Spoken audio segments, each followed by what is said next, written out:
Good morning friends, कशा आहात? छान अशी दिवसाला सुरुवात झाली. अंघोळ वगैरे झाली, बसलेच होते तर गोलूचा ओजस दादा आला होता. गोलूला रात्रीपासून ओजस दादाची खूप आठवण येत होती. ओजस दादा म्हणजेच माझ्या जाऊबाईंचा मुलगा. तर काल आपण नवीन गाडी घेतली आहे, त्या गाडीचा पेढा देण्यासाठी गोलू चालला होता. 4-5 दिवस झाले रोज एक कावळा येतो, ओरडतो. त्याला भाकर ठेवली की तो भाकर घेतो आणि खाऊन जातो. त्याला माहीत झालं आहे का इथं आल्यावरती आपल्याला रोज भाकर खायला भेटते. त्यानंतर आवरलं, पिऊच्या हाताने गाडीची पूजा वगैरे केली. तिच्या हातांचे छाप गाडीवरती उमटवले. मुलगी घरात असणं हे खूप मोठं सौभाग्य आहे. मुलगी ही तिच्या आईवडिलांची लक्ष्मीच असते.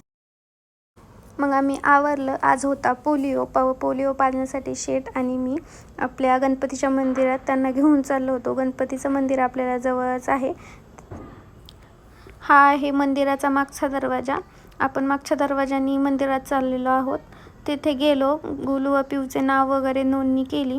पिऊ पटकन पोलिओ पिली, पण गोलू खूप रडत होता, त्याला भीती वाटत होती. नंतर गोलूही पोलिओ पिला. मग आम्ही मंदिरात दर्शनासाठी गेलो. तिथं काय आपल्याला शूट वगैरे करून नाही दिलं. घरी आलो. आज किल्ल्याचं क्राफ्टिंगचं काम चालू होतं. पिऊ तिथेच मध्ये लुडबुड करत होती. त्यानंतर संध्याकाळ झाली, देवपूजेचा टाईम झाला. देवपूजा वगैरे केली, दिवा व धूप लावला. रोज नित्यनियमाने मी उंबरठ्याची पूजा करते. आमच्या इथे एक ताई राहतात, त्यांनी आज चिकन बनवलं होतं. तर माझे सोमवारचे उपवास चालू आहेत, त्यामुळे मी घरात नॉनव्हेज बनवत नाही हे त्यांना माहिती आहे. त्यामुळे त्यांनी गोलू आणि पिऊला स्पेशल चिकन खाण्यासाठी बोलवलं होतं.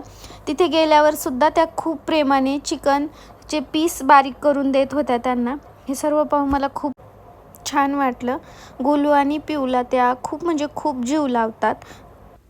घरी आलो. घरी आल्याच्या नंतर शेट आलेले होते. तर पिऊचं 4-5 दिवसापासून चाललं होतं आईस्क्रीम खायला जायचं. ती हट्टच करू लागली, पप्पा आज जायचं म्हणजे जायचंच. तर शेट बोलले चला जाऊ. तर कोंडापुरीमध्ये सुरुची डेअरी आहे, आपण तेथून घरी आलो. तर घरी आल्याच्या नंतर सुद्धा पिऊच्या आणि गोलूच्या आईस्क्रीमच्याच गप्पा चाललेल्या होत्या. असा आजचा काहीसा आपला दिवस होता. Okay, bye, good night.